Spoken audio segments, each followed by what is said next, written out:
Hello Cadrea Conference participants. My name is Nicole and I'm a Senior Lecturer in Computational Design in the Built Environment Faculty at the University of New South Wales, Sydney, Australia.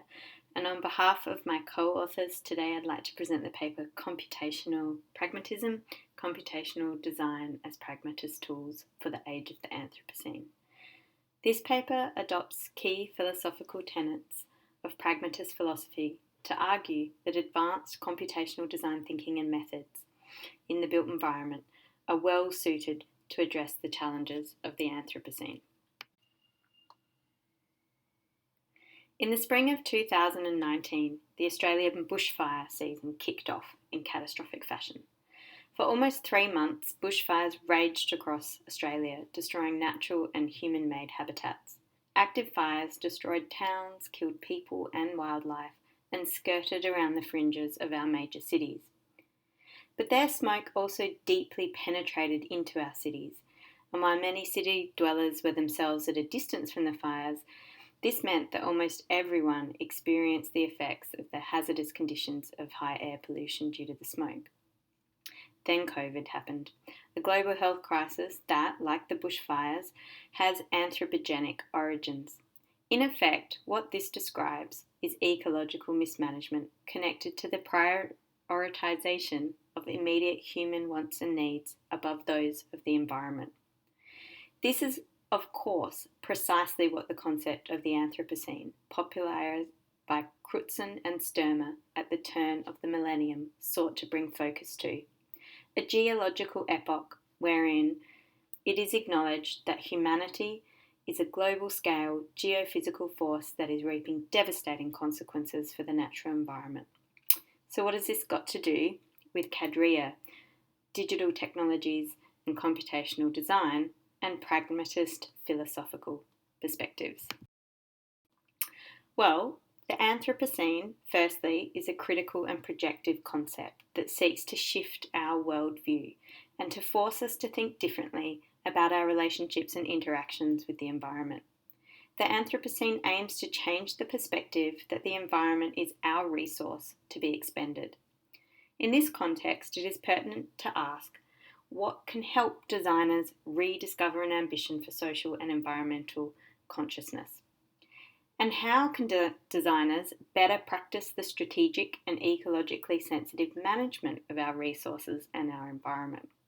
In this paper, we adopt pragmatist thinking to argue that computational design methods are those that can address these questions, as computational design facilitates ways to draw on phenomena from the world to inform multi-level, interactive, parametric and generative design processes that can in turn conceptually and actually actively de-center or de-seat the primacy of the human subject. Computational design methods place emphasis not on precedents but on possibilities of action. So like the Anthropocene, and somewhat ironically, pragmatist philosophy is attuned to understanding human action in the world, but critically, it's motivated to understand human-environment relations in order to implement action to improve and to change those conditions. In other words, pragmatist philosophy is highly projective. It's a contemporary branch of philosophy that adopts what's also referred to as an interactional worldview, wherein sense-making is linked to the observation of action in the world over abstract reasoning or intuiting. From this perspective, theory is situated, explanatory, and contingent, and never fixed. It offers an alternate, empirically grounded way of thinking that departs from traditional analytic philosophical perspectives. So pragmatism was developed in the late 19th century and onwards, and it encompasses several generations of thinkers who engaged philosophical themes that were often conflicting. A key figure of pragmatist thinking that you may well be familiar with is the American psychologist and philosopher John Dewey, and he's well known for his constructivist approach to education and learning. A key principle of pragmatism that Dewey adopted is the notion of a process ontology. The idea that if we understand the mechanisms that produce action, we can disclose the realities of nature, or in other words, we can better understand how the world works. In particular, and while this may not seem super radical now, after 60 years of systems thinking and theorising, Dewey advanced the idea that humankind are a part of the world, not separate from or above it. Dewey was highly influenced by Charles Darwin's Origin of the Species, which was written in the year of his birth, and particularly the idea that species are not fixed, but constantly undergoing change or adaptation.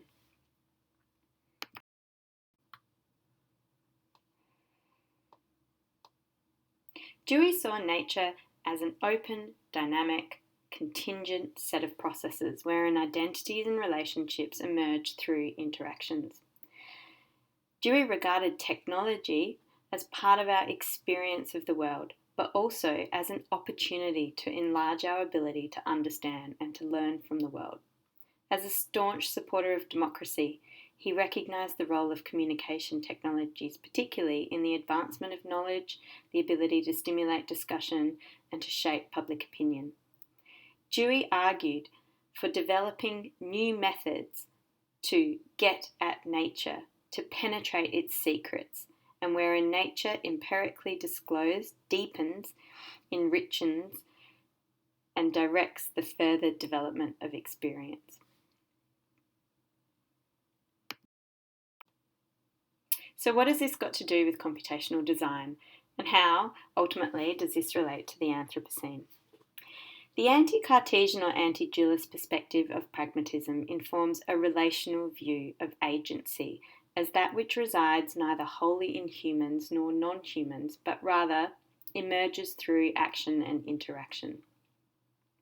Pragmatism productively problematizes notions of agency and control as wholly human attributes and conceives instead of the human agent as part of a larger system that acts.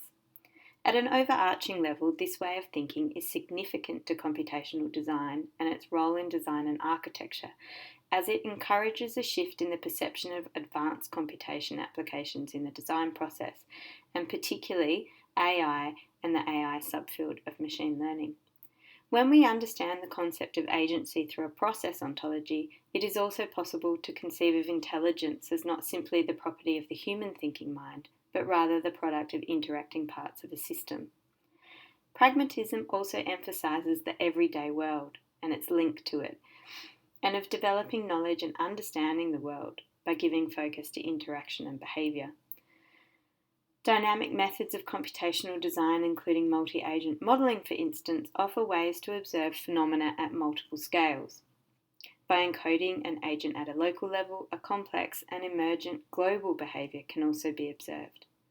But of course, emergence is not meant to explain the world around us in a detailed manner, but rather it affords a macro-level mechanism of comprehension. From a design perspective, advanced computation offers very real ways to set up the design process as an open system that is in dialogue with its context or environment and potentially at multiple scales. Where computational design methods are engaged as a generating design system that includes the action of the environment, they can be argued to be ecologic.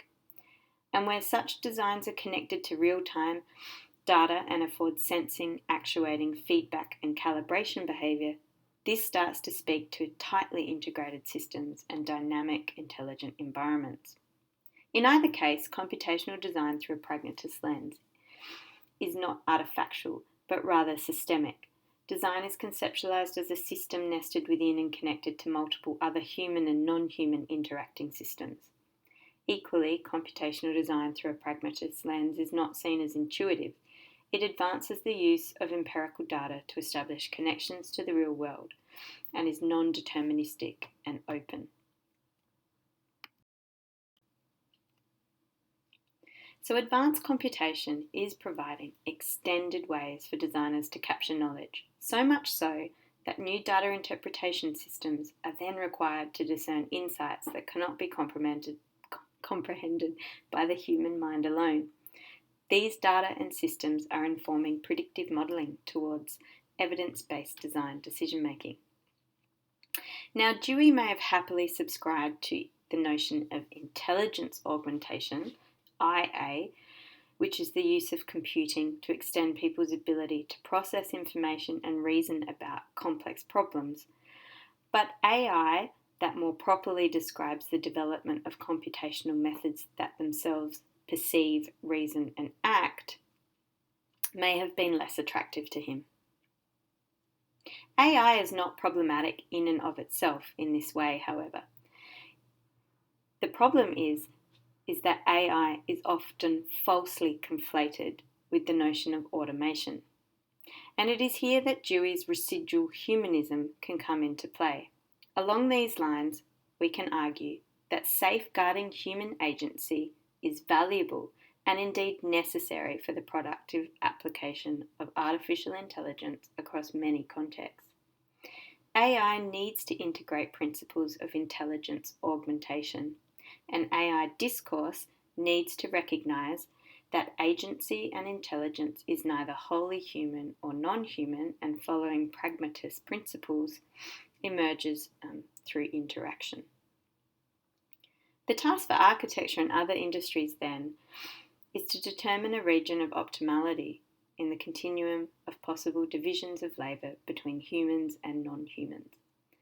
But who should determine or shape the reconciliation of agency and automation in design? And what will this practice look like?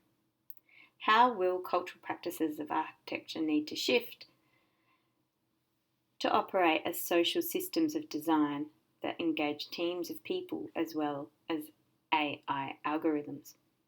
These are significant questions that call into question the progress and uptake of computational design in architecture, and they are necessary to address, as we argue, to meet the challenges of the Anthropocene.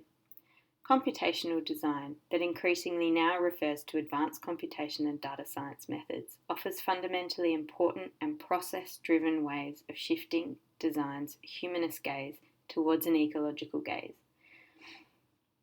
To address the challenges of the Anthropocene, we need to actively infuse an interactional ontology into design practice that is capable of simultaneously folding in and being enfolded by the world.